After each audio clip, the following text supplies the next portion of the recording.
Halo, kelas 3 berjumpa lagi dengan Bu Risti. Nah, hari ini kelas 3 masih ada di tema 2, subtema 4 ya, pembelajaran 1 sampai 6.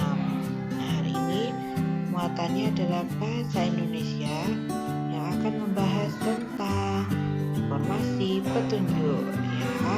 Disimak ya. Nah, kalian harus tahu dulu apa itu informasi ya. Informasi itu adalah pesan atau kumpulan pesan yang dikelola menjadi sesuatu yang bisa bermanfaat bagi si penerima. Nah, informasi itu dapat diperoleh dengan berbagai cara. Misalkan membaca atau melakukan wawancara. Agar hasilnya dapat dipercaya, maka kita harus mencari sumber informasi yang tepat. Nah, saat membaca kita harus memilih buku juga yang tepat. Selain itu, kita juga harus memperhatikan lafal, intonasi, dan tanda baca seperti tanda koma, tanda titik ya. Itu yang harus diperhatikan.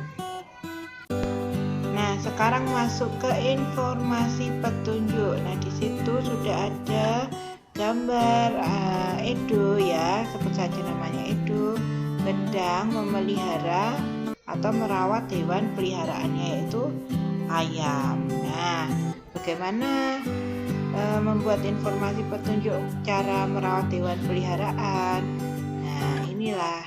Nomor 1, yang pertama menyediakan kandang yang nyaman. Yang kedua, memberikan makanan dan minuman yang sehat.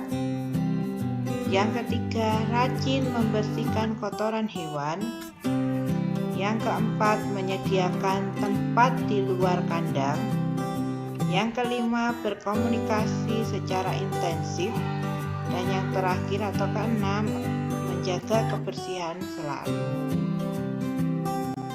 Nah, ketika kita ingin mendapatkan informasi teks petunjuk, maka bisa juga dengan cara mengajukan pertanyaan. Namun, dalam mengajukan pertanyaan untuk memperoleh teks petunjuk ya atau informasi petunjuk ada tata caranya atau yang perlu diperhatikan.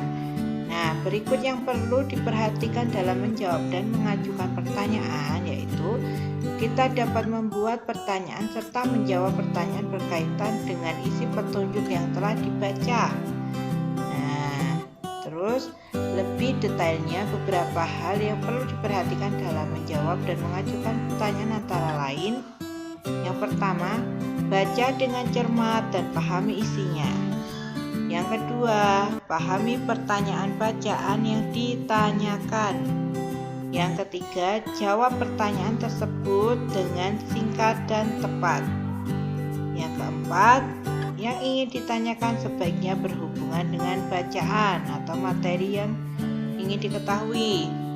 Nah, terus kemudian yang kelima atau yang terakhir, gunakanlah bahasa yang singkat dan jelas. Oke, itu tadi penjelasan singkat dari Bu Risti tentang informasi teks petunjuk ya. Nah, semoga anak-anak bisa memahami materi yang Bu Risti sampaikan. Dan jangan lupa selalu setelah menonton video ini silahkan like, comment, dan subscribe ya.